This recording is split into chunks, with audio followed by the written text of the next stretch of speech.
У 1919 році Україна мала прапор, мала уряд, мала армію і програла все. Не за рік, не за десятиліття, за декілька місяців. Тому що країна, яка воює без єдиного управління, програє навіть тоді, коли права. Соборність проголосили тоді, коли вона вже не могла працювати. 22 січня 1919 року на Софійській площі в Києві відбулася подія, яка згодом стала однією з центральних у національному історичному наративі України. Перед тисячами людей було урочисто зачитано універсал про об'єднання Української Народної Республіки та Західноукраїнської Народної Республіки в одну єдину державу. Документ проголошував, що віднині всі українські землі Наддніпрянщина, Галичина, Буковина і Закарпаття мають утворити єдину неподільну українську державу. Формально це виглядало як здійснення ідеї, про яку український рух говорив десятиліттями.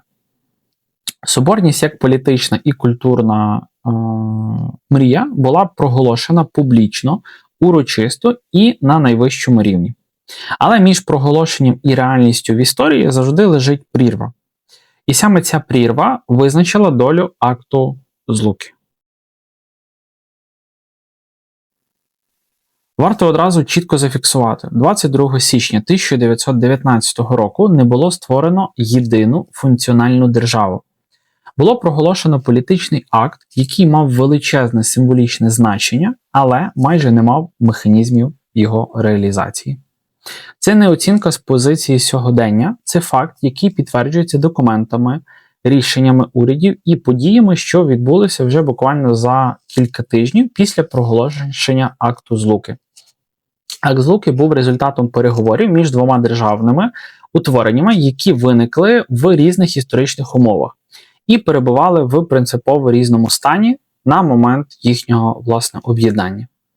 Українська Народна Республіка наприкінці 1918 і на початку 1919 року фактично боролися за своє виживання. Західноукраїнська Народна Республіка вела війну за збереження конкретної території Східної Галичини. Ці дві держави мали спільну мету – незалежність, але мали різні пріоритети, різні ресурси і різні уявлення про те, як має виглядати держава на практиці. На цьому етапі хотів би окреслити, що ви зараз перебуваєте на каналі Контури історії. Закликаю кожного з вас, під цим відео є кнопочка підписатися, її натиснути. Також натискайте на дзвіночок, який одразу появляється після підписки на наш канал, для того, щоб ви могли отримувати сповіщення від YouTube про всі наші подальші відео, які будуть виходити на, власне, даному відео. А ми з вами рухаємося далі.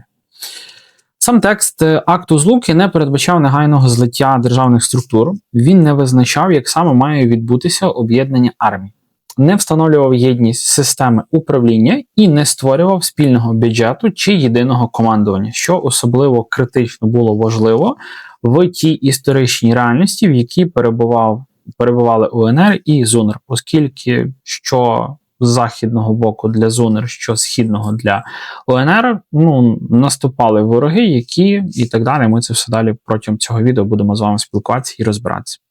У документі йшлося про принцип, а не про механізм. Це надзвичайно важливо розуміти, бо саме тут закладалася головна проблема майбутньої поразки.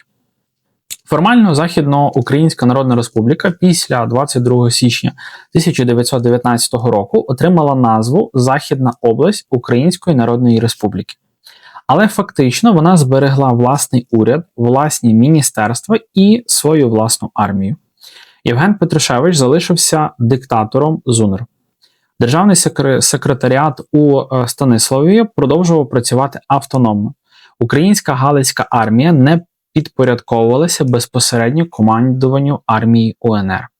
Таким чином, вже в перші дні після Злуки стало очевидно.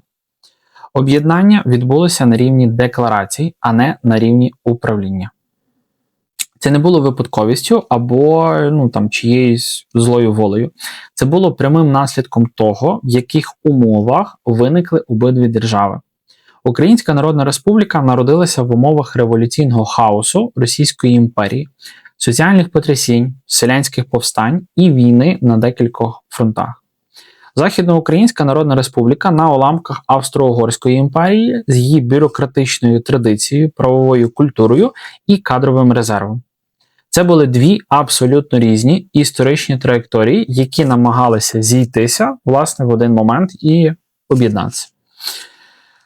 Урочистості на Софійській площі створювали відчуття історичної завершеності, але за межами цієї площі війна досі тривала. Фронти не зникли, армії не об'єдналися, ресурси спільні не з'явилися. Соборність була проголошена в момент, коли українські землі вже перебували під тиском сильніших і краще організованіших сил. І саме це робить акт Злуки не фіналом української революції, а точкою, де стали видимі всі її, власне, обмеження. Тому, щоб зрозуміти, чому Соборність 1919 року не стала реальною державою, далі потрібно говорити не про символи, а про державну спроможність, про армію, про управління і про людей, які ухвалювали рішення в умовах, де часу на помилки вже зовсім не було. На момент проголошення акту Злуки Українська Народна Республіка формально існувала як незалежна держава. Вона мала уряд, військове командування, дипломатичні представництва і законодавчі акти. Але між формальним існуванням держави і її реальною спроможністю лежить ключова різниця. І саме ця різниця стала для УНР фатальною. Наприкінці 1918 року до влади в УНР прийшла директорія УНР, колективний орган, який усунув гетьмана Павла Скоропадського і проголосив відновлення республіки. До складу директорії входили Володимир Винниченко, Симон Петлюра, Федір Швець, Андрій Макаренко та Опанас Андрієвський. Формально це був орган революційної легітимності. Фактично компромісна структура без чітко вибудованої вертикалі влади. Директорія прийшла до керування державою в умовах, власне кажучи, повного розвалу імперського простору, війни і соціального вибуху. Але замість централізації управління вона часто була змушена реагувати на події ситуативно, а не стратегічно. І малесенький спойлер, це, власне кажучи, і стало для директорії дуже фатальною, на жаль, помилкою. На жаль, для всіх нас з вами, бо реально на початку ХХ століття українська держава мала декілька шансів і спроб, власне кажучи, утвердитися як незалежна держава, і історія могла піти зовсім кардинально інакше. Київ у цей період перестав бути стабільною столицею. На цьому етапі хотів би, щоб кожен з вас поставив вподобайку даному відео і в коментарях поділився своєю думкою. Як ви вважаєте, чи могла українська держава існувати ще, власне, з початку ХХ століття, і чи могли ми там станом на зараз, 2026 рік, можливо, навіть там вже в серпні, День Незалежності, якщо ми беремо теперішні реалії, святкувати там вже порядка більше 100 років української держави і так далі. Місто декілька разів переходило з рук у руки, зараз мова про Київ. Державні установи евакуйовувалися, поверталися, знову залишали місто, тобто туди-сюди переїжджали. Фактично УНР втратила стійкий центр управління, те, без чого держава в умовах війни просто не може функціонувати. Тут також невеличка аналогія із сучасністю, як це було там у 22-му році з столицею, з Києвом. Ось якщо би тоді росіяни могли якимось, на жаль, для нас негативним чудом захопити Київ, то в більшості випадків це означало би крах незалежності тої країни, столиці, яку, власне кажучи, завойовує. Тому аналогічно це також один із факторів, чому УНР, власне кажучи, в той період часу вона не вистояла. Особливо гостро ця проблема проявлялася в армії, що стосується управління. Армія УНР на папері була чисельною, але її реальна боєздатність була вкрай нерівномірною. Військові формування УНР складалися з, в першу чергу, регулярних частин, напіврегулярних формувань, отаманських загонів і мобілізованих селянських мас. В цих умовах виникало явище, яке увійшло в історію під назвою Отаманщина. Отаманщина не була аномалією або виключенням, вона була структурним наслідком слабкості державної влади. Отамани Зелений, Григор'єв, Ангел, Божко та десятки інших контролювали цілі регіони, мали власні війська, власні політичні амбіції і часто діяли незалежно від наказів центрального уряду. Це також один із факторів дуже великої слабкості центрального уряду, коли от уявіть себе, да, от ви, наприклад, є там головою якоїсь держави, ви віддали наказ, а на місцях, так би мовити, він не виконується. Тобто ви, наприклад, там в столиці в Києві віддали якийсь наказ, там, не знаю, в Харків, а цей наказ не виконується. Ну, то таким чином є хаос державного управління, ну і в таких умовах, я думаю, що кожен з вас розуміє, що держава існувати не може. Формально вони визнавали УНР, отамани, фактично вони визнавали лише власну силу. Ну, тобто був якийсь осередок, були якісь військові угрупування і так далі. Ну і от ця вотчина, так би мовити, вона була підпорядкована тому чи інакшому отаману. Командування армії УНР неодноразово намагалося навести порядок, але держава не мала достатніх ресурсів, щоб змусити всі збройні формування підкорятися єдиному командуванню. У своїх власних спогадах головнокомандувач армії УНР Михайло Омельянович Павленко прямо писав, що накази уряду часто залишалися на папері, а реальна ініціатива перебувала на місцях. Це означало лише одне – УНР не володіла монополією на застосування сили, базовою ознакою будь-якої держави. Проблеми в армії напряму впливали на політику. Директорія не могла гарантувати виконання власних рішень на своїй же власній території, яку вона формально вважала своєю. Податки збиралися нерегулярно або не збиралися взагалі. Постачання армії залежало від випадку, а не від системи. В таких умовах говорити про повноцінну інтеграцію ЗУНР в УНР було практично неможливо. Варто також розуміти соціальний контекст. Селянство, яке становило більшу частину населення, було виснажене війнами, реквізиціями і мобілізаціями. Одразу тут також варто, напевно, згадати, якими, власне, війнами селянство було виснажене. Попередньо був гетьманат Скоропадського, перед тим було УНР, ще до того була Перша світова війна. І саме, мабуть, в той період часу, власне, Перша світова війна, вона найбільше виснажила Україну. Ось оскільки Російська імперія, вона програла Першу світову війну, вона з неї війшла в Першу світову імперію, вийшла з неї вже фактично крахом царської влади, царської імперії, і далі вже, власне, прийшов до влади, якщо трошки забігти наперед, Ленін і, власне, утворення в 22-му році СРСР. Ось, власне, цими всіма періодами, конфліктами, війнами, власне, селянство було вже дуже сильно виснажене, і тому фактично, що з року в рік мінялися уряди, проходилися, скажімо так, в одну сторону, солдати в другу, і це, справді, думаю, кожен з вас зараз теж може з сучасною війною проводити багато аналогій, наскільки у нас зараз суспільство виснажене, напевно, я думаю, що тогочасне воно було не більше в захваті від всіх тих подій, які, власне кажучи, в той період часу відбувалися. Ось. Тому, власне, це робило будь-яку централізацію надзвичайно складною. Таким чином, на початку 1919 року Українська Народна Республіка існувала в стані хронічної нестабільності.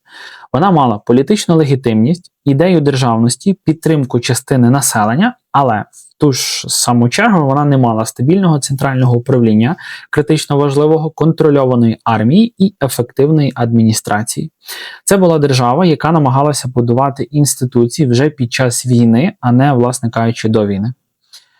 І саме в такому стані УНР увійшла в акт злуки з Західноукраїнською Народною Республікою. Формально як рівноправний партнер, фактично як держава, що не могла гарантувати реалізацію навіть власних рішень.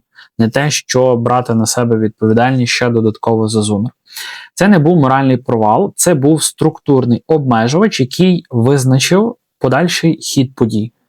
Тому, щоб, власне кажучи, зрозуміти, чому соборність не стала реальною єдністю, далі необхідно подивитися на іншу сторону, на Західноукраїнську Народну Республіку, її політичну культуру, її армію і її очікування від, власне кажучи, об'єднання. На відміну від Української Народної Республіки, Західноукраїнська Народна Республіка виникла не в умовах революційного хаосу, а внаслідок розпаду Австро-Угорської імперії, однієї з найбільш бюрократично впорядкованих держав Європи. Що означає бюрократично впорядкованих держав Європи? Це те, що були дуже сильні інституції. Тобто на місцях в кожному там осередку і органу управління величезної Австро-Угорської імперії все було відшліфовано і налагоджено. Тобто, якщо якісь ми беремо там структура, допустимо, чи Австрія, чи Угорщина щось відділялося, то це вже було, власне, побудовано і вибудовано самою, власне, централізацією імперії. Ця різниця є принциповою, бо вона визначила не лише політичну культуру ЗУНР, а й її очікування від об'єднання з УНР. Галичина до 1918 року вже понад століття перебувала в складі Габсбурзької монархії. Українці тут мали досвід, в першу чергу, участі в парламентській політиці. Тобто від Галичини були конкретні представники, які були залучені і представляли оцей регіон Галичина в, власне кажучи, парламенті Австро-Угорщини. Друге, функціонування місцевого самоврядування. Третє, діяльності судів і адміністрацій. І четверте, це партійної дисципліни. Український рух у Галичині формувався не як повстанський, а як, власне кажучи, правовий і парламентський. Тобто одразу були чітка ієрархія і правильне вибудовування, формування, власне кажучи, нової держави. Саме тому державність ЗУНР від самого початку будувалася як адміністративний проєкт, а не як революційний експеримент. Керівництво ЗУНР складалося з людей, які мислили категоріями права, інституцій і процедур. Першим головою уряду став Кость Левицький, досвідчений юрист і парламентар, який багато років представляв українців у Віденському парламенті. Згодом ключову роль на себе перебрав, власне, Євген Петрушевич, який зосередив у своїх руках надзвичайні повноваження диктатора, але в юридично оформлений, а не хаотичний спосіб. Це дуже важливо. Навіть диктатура в ЗУНР мала правову рамку, а не була стихійною. Адміністративний апарат ЗУНР формувався швидко і відносно ефективно. На місцях працювали повітові та окружні комісари, функціонували суди, збиралися податки. Тобто за рахунок податків, надходжень, центральний уряд мав з чого існувати, формувати армію, адміністративний устрій і загалом, власне кажучи, держава могла функціонувати. Видавалися розпорядження, які реально виконувалися. Умовно кажучи, ЗУНР була малою, але максимально керованою державою, на противагу тогочасній УНР. Найбільш показовим проявом цієї керованості стала Українська Галицька армія, УГА, якщо брати абревіатуру і скорочено. УГА не виникла як стихійне повстанське військо. Вона формувалася на базі колишніх частин Австро-Угорської армії, де служили, власне, українці. Офіцерський корпус УГА складався з людей, які знали штабну роботу, розуміли дисципліну, мали бойовий досвід Першої світової війни. Серед них, зокрема, це були генерали Мирон Тарнавський, Остап Микитка і Антін Краус. Українська Галицька армія будувалася як регулярна армія європейського тогочасного типу. Вона мала чітку структуру корпусів і бригад, єдине командування, систему постачання, дисципліну і підпорядкування, по, власне кажучи, старшинству. Це різко контрастувало з армією УНР, де отаманщина часто підміняла собою, власне кажучи, державне командування. Саме тому впродовж 1918-1919 років УГА змогла довгий час утримувати фронт проти польської армії, яка мала підтримку Антанти, мала краще озброєння, мала дипломатичну легітимність. З військової точки зору це було дуже серйозне досягнення. Але тут і виникла ключова проблема. ЗУНР очікувала, що об'єднання з УНР означатиме, по-перше, створення єдиного державного центру, інтеграцію армії, координацію дипломатії, спільну стратегію війни.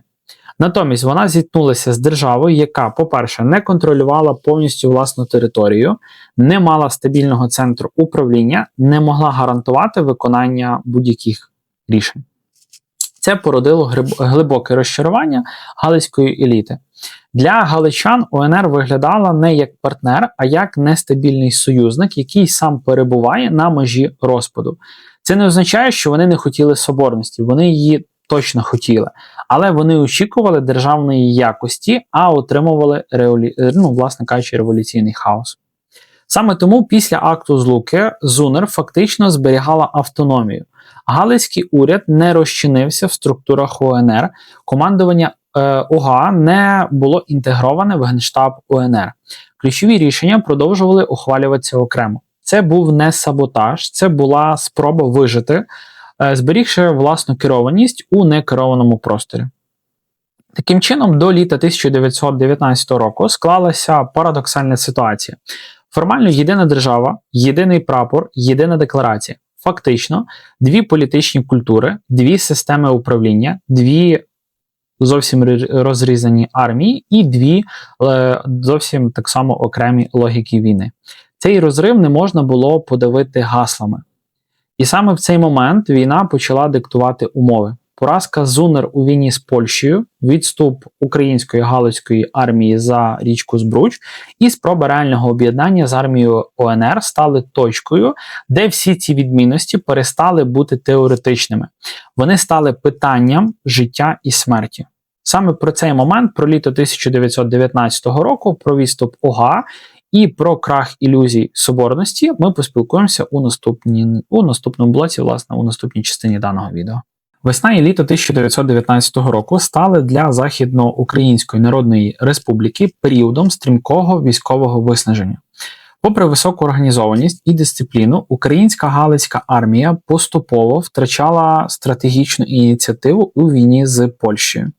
Причини цього були не лише військовими. Польська держава мала за собою підтримку Антанти, стабільні канали постачання і дипломатичне визнання. ЗУНР фактично воювала в ізоляції, без зовнішніх союзників і з обмеженими ресурсами. Навіть найкраща організована армія не може довго воювати без тилу. До червня 1919 року ситуація на Галицькому фронті стала абсолютно критичною. Польські війська перейшли у масштабний наступ, фронт почав руйнуватися. Командування УГА усвідомлювало, подальший опір на території Східної Галичини означає повне оточення і знищення армії. У цих умовах було ухвалено одне з найболючіших рішень – відступ за річку Збруч. На територію, яку формально контролювала Українська Народна Республіка, це був момент, коли соборність мала перестати бути декларацією і стати очевидною реальністю. У липні 1919 року десятки тисяч вояків Української Галицької армії перейшли Збруч. Разом з ними уряд ЗУНР, штаби, обоз, поранені, хворі. Формально це виглядало як довгоочікуване злиття двох українських армій. Фактично це був перехід виснаженої, але ще боєздатної армії в простір хаосу. Те, з чим зіткнулася ОГА на території УНР, стало для галичан абсолютним шоком. Першою проблемою було постачання. Армія УНР не мала налагодженої логістичної системи навіть для власних потреб, не то, що ми говоримо ще додатково за ОГА. Склади були порожні або розграбовані. Залізниці працювали нерегулярно, боєприпасів, медикаментів, одягу бракувало катастрофічно. Українська Галицька армія, яка звикла до чітких норм постачання, опинилася в умовах, де виживання залежало не від системи, а просто від долі чи випадку. Другою, ще більш руйнівною проблемою стала епідемія тифу. Вона почалася ще під час відступу, але саме після переходу з Збруч набула масового явища, масового, на жаль, характеру. Тисячі вояків щодня випадали зі строю, лікарень не вистачало, медикаментів майже не було. За оцінками сучасників, боєздатність УГА за кілька тижнів скоротилася в рази. Не через поразки в боях, а, власне кажучи, через масові хвороби, масові поширення того, що вояки хворіли або, на жаль, гинули від масових також хвороб. Третьою проблемою стала відсутність єдиного командування. Попри формальну соборність, українська Галицька армія не була інтегрована в систему командування армії УНР. Генеральний штаб УНР не мав повного контролю над галицькими частинами. Рішення ухвалювалися повільно, часто просто запізніло. Галицькі генерали не звикли до чіткої штабної роботи. Те, що вони бачили, нагадувало їм не державну війну, а стихійний рух збройних мас. Тобто, в Галицькій армії максимально все чітко, структуровано, генералам приходили рознарядки, накази, і вони, власне кажучи, їх виконували на противагу, що не було і близько в УНР. На цьому етапі варто підкреслити, це не було наслідком злого умислу чи саботажу. Це було зіткнення двох військових культур, які не встигли з'єднатися до того, як обставини стали повністю критичними. У серпні 1919 року ситуація стала ще складнішою. На півдні і сході активізувалася добровольча армія генерала Антона Денікіна. Білогвардійці швидко просувалися територією України, витісняючи більшовиків і одночасно не визнаючи жодної української державності. Для командування ОГА це створило драматичну дилему – залишатися в союзі з УНР, яка не могла забезпечити ані тил, ані лікування, ані постачання, або шукати тимчасовий компроміс з новою силою, яка контролювала вже в відповідності досить значний простір. Саме в цей момент ілюзії соборності почали остаточно руйнуватися. Об'єднання, яке на папері мало створити спільну державу, на практиці не змогло забезпечити навіть базові умови для виживання армії. Українська Галицька армія поступово втрачала не лише боєздатність, а й стратегічну перспективу. Для галицької еліти це стало моментом гіркого усвідомлення. Соборність як політичний акт не перетворилася на соборність як державну систему. І саме в цих умовах почали визрівати рішення, які згодом будуть названі зрадою, але насправді були просто актом відчаю. Про ці рішення, про переговори з білогвардійцями, про угоду з армією Денікіна і про моральну катастрофу, про це все ми поспілкуємося у наступному блоці. На цьому етапі хотів би вас повернути до нашого попереднього відео, також про, власне, 22 січня 1919 року акт Злуки. Після того, як ви додивитесь дане відео до кінця, також коротесеньке відео, воно там порядка десь неповних 8 хвилин часу, ви можете собі до нього повернутися, також його переглянути. Також нагадую, якщо ще досі не підписалися на наш канал, підпишіться обов'язково, щоб не пропускати всі наші наступні випуски. І також додатково в коментарях під цим відео можете написати, яку тематику ви би хотіли, щоб ми розкривали у наступних наших відео. Мені досить цінно зворотній зв'язок і розуміти, що конкретно ви би хотіли бачити на відповідності цьому каналі. А ми рухаємося з вами далі.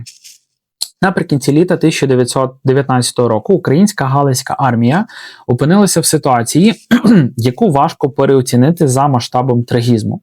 Формально вона була частиною об'єднаних українських сил, фактично вона втрачала здатність воювати і навіть існувати як централізована армія. Епідемія висипного тифу косила тисячі вояків. Постачання було зірване. Медична служба перебувала на межі колапсу, тобто вона чисто фізично не справлялася з тим потоком вояків, які, на жаль, заражалися тифом. Боєприпаси вичерпувалися. Це був не момент поразки в бою, це був момент фізичного вимирання армії.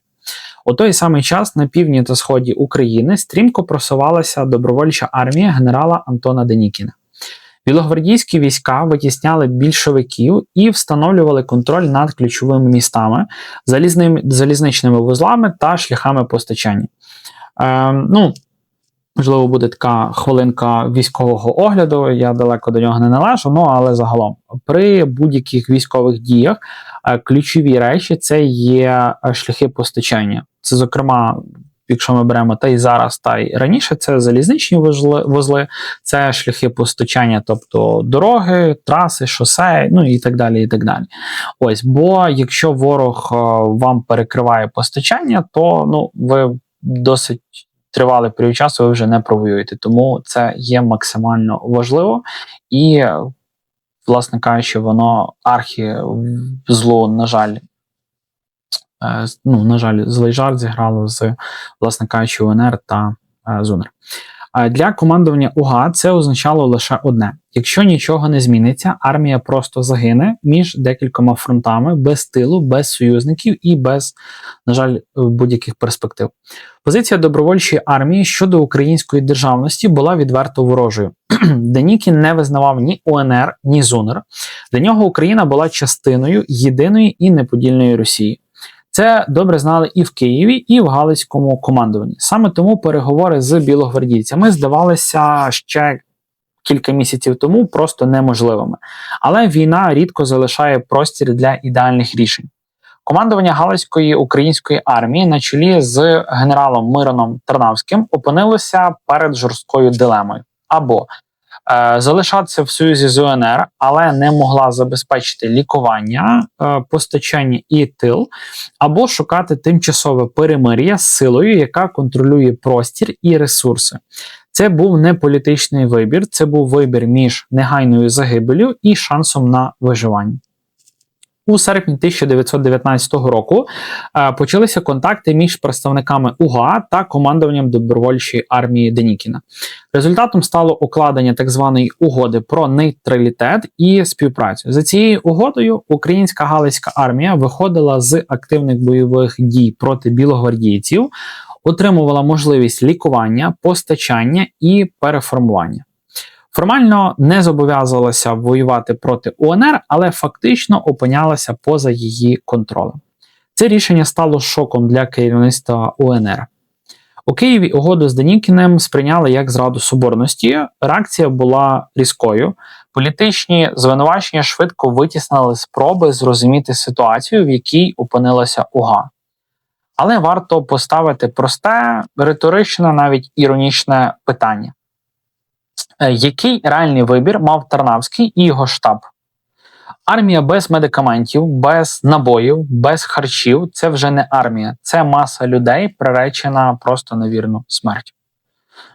Більше того, угода з білогвардійцями не врятувала УГА в стратегічному сенсі. Вона лише відтермінувала неминучу катастрофу. Денікін не збирався перетворювати Галицьке військо на свого союзника, але для нього це був тимчасовий інструмент.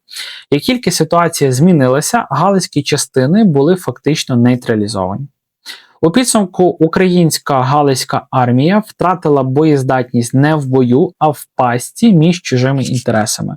Це був фінал армії, яка воювала дисципліновано, мала високий рівень організації і, на жаль, опинилася без держави, здатної її підтримати. Саме цей епізод часто використовують як доказ, так би мовити, в лапках зради галичан, але історія рідко буває настільки чорно-білою. Досить часто в неї є і сірі, на жаль, фарби. Зрада – це не коли є альтернатива. Тобто у вас є вибір такий, це рівнозначні рішення, і ви вибираєте, так би мовити, в сторону зради. У серпні 1919 року альтернатив взагалі не було ніяких. Угода з Денікіним стала не причиною краху соборності, а її наслідком. Соборність зламалася раніше, у момент, коли держава не могла забезпечити власну армію. Цей епізод остаточно оголив головну проблему 1919 року. Українська державність не встигла стати сильнішою за війну. І саме тому подальша історія українських визвольних змагань пішла шляхом поразок, еміграції і, на жаль, довгого підпілля. Про фінальні наслідки соборності 1919 року, про політичний крах і головний урок цієї історії буде у наступному блоці. Після подій літа й осені 1919 року стало остаточно зрозуміло, акт злуки між Українською Народною Республікою та Західноукраїнською Народною Республікою не перетворився на реальну функціональну державу. Це не сталося не через одну фатальну помилку і не через зраду окремих людей. Це сталося через сукупність системних причин, які діяли одночасно і взаємно підсилювали одна одну. Перша причина – відсутність часу. Українська держава народжувалася не в мирі, а в умовах безперервної війни. Між проголошенням незалежності і моментом, коли довелося захищати її зі зброєю, практично не було паузи. Держави зазвичай формують інституції роками. УНР і ЗУНР мали не місяці, а буквально тижні, щоб, власне кажучи, пройти весь цей шлях і сформувати цілісну, повністю максимально об'єднану державу. Але, думаю, скажімо так, історія вона не терпить і не виправдовує, а що якби і так далі. Але все ж таки, якщо б УНР і ЗУНР змогли максимально повноцінно об'єднатися в єдину унітарну тогочасну державу, я думаю, що вони б мали досить хороший шанс вистояти і, власне кажучи, мати для нас з вами незалежну Україну ще тоді. Соборність була проголошена тоді, коли часу на її реалізацію вже буквально не залишалося. Друга причина – відсутність єдиного центру влади. Формально держава була одна, фактично рішень було, власне, декілька центрів. Окремий уряд УНР, окремий уряд ЗУНР, окремі армії, окремі штаби, окремі дипломатичні лінії. Це все максимально породжувало і сіяло хаос, і, власне, центральну якусь апарату управління, на жаль, вибудувати так і не вдалося. У війні така конструкція не працює, війна не залишає простору для паралельних рішень, вона карає за кожну затримку і кожну неузгодженість. Третя причина – це різні політичні культури. УНР була продуктом революції, ЗУНР – продуктом імперського розпаду. Це означало різне ставлення, по-перше, до дисципліни, до ієрархії, до компромісів і загалом до ролі держави. Ці відмінності можна було подолати, але за умови лише максимальної стабільності. У 1919 році стабільності не було від слова зовсім.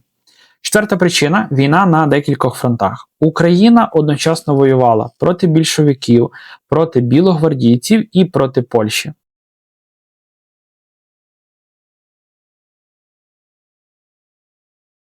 Жодна з цих сил не визнавала українську державність як рівноправного партнера. В таких умовах навіть сильна держава мала б мінімальні шанси, молода і нестабільна, майже нульові. Жодна армія в світі ще на два фронта, як показує практика і історія, вона не змогла воювати. Це не змогли зробити ні німці, при нацистах, при Гітлерах, тобто в них був і Західний фронт, і одночасно Східний, і, власне кажучи, таким чином змогли побороти і подолати. Це, до речі, такий екскурс до всіх майбутніх відео. В Другу світову, якби Японія також східного напрямку, Східний фронт відкрила би для СРСР, то, скоріш за всього, що історія могла би піти зовсім інакше. Але це ми будемо розкривати в наших наступних етерах. П'ята причина – відсутність міжнародної підтримки. Антанта не бачила в Україні самостійного суб'єкта, для неї Україна була територією просто, а не, власне кажучи, державою. Польща отримувала підтримку, білогвардійці – мовчазне схвалення, Україна – дипломатичну байдужість. Без зовнішньої підтримки війна на виснаження була програна ще до свого початку. У підсумку Соборність 1919 року залишилася символом без інструментів. Це був правильний жест, але жест не замінює управління. Гасло не замінює армію, декларація не замінює державу. Важливо сказати ще одне. Соборність не була помилкою, вона була максимум можливого в мінімумі умов. Люди, які ухвалювали рішення в 1919 році, діяли не в комфорті кабінетів, а в умовах, де кожен день міг бути останнім. Історія не має права вимагати від них досконалості. Але історія має право залишати уроки. Головний урок Соборності 1919 року полягає в одному простому принципі. Єдність – це не акт, єдність – це, власне кажучи, система. Держава існує не тому, що про неї проголосили. Вона існує тоді, коли, по-перше, рішення виконуються, армія підпорядковується центру, еліти довіряють одна одній. Відповідальність не розмивається. Без цього будь-яка соборність залишається красивою, але, на жаль, крихкою. Тому, коли ми сьогодні говоримо про 22 січня 1919 року, важливо не лише святкувати, важливо розуміти, Бо соборність – це не подія минулого, це постійний виклик і відповідність на нього ніколи не дається раз і назавжди. Якщо ця історія викликала у вас дискомфорт, це абсолютно нормально. Історія не існує для заспокоєння, вона існує для розуміння. Напишіть в коментарях, чи була соборність 1919 року помилкою, чи єдиним можливим вибором у неможливих умовах. І якщо ви вважаєте, що такі речі потрібно говорити без міфів, підтримайте це відео, бо чесна історія виживає тільки тоді, коли її готові слухати. В описі даного відео будуть реквізити для підтримки каналу. Якщо маєте можливість, маєте бажання підтримати мене як автора і створення контенту всіх наступних відео, ваша підтримка справді є потрібна і є важливою. Немає малих донатів, немає просто донатів. Ось, тому навіть інколи там 5, 10, 20 гривень, це не є якомусь там стидно і так далі, бо досить часто стикаюся в коментарях, що я би вас там підтримала, але там маю можливість, не маю там можливість якихось великими там красивими сумами і так далі. Повірте, коли відео там переглядає 1000, 2, 3 тисячі людей, якщо там з цієї 1000 там 100 людей скинуть по 5 гривень, це вже там, аналогічно вже назбереться якась сума. Ось, тому для того, щоб канал існував, він масштабувався, він розвивався, фінансова підтримка, вона також є потрібною. Ось. І підписуйтесь на канал, і зустрінемося з вами у всіх наших наступних відео.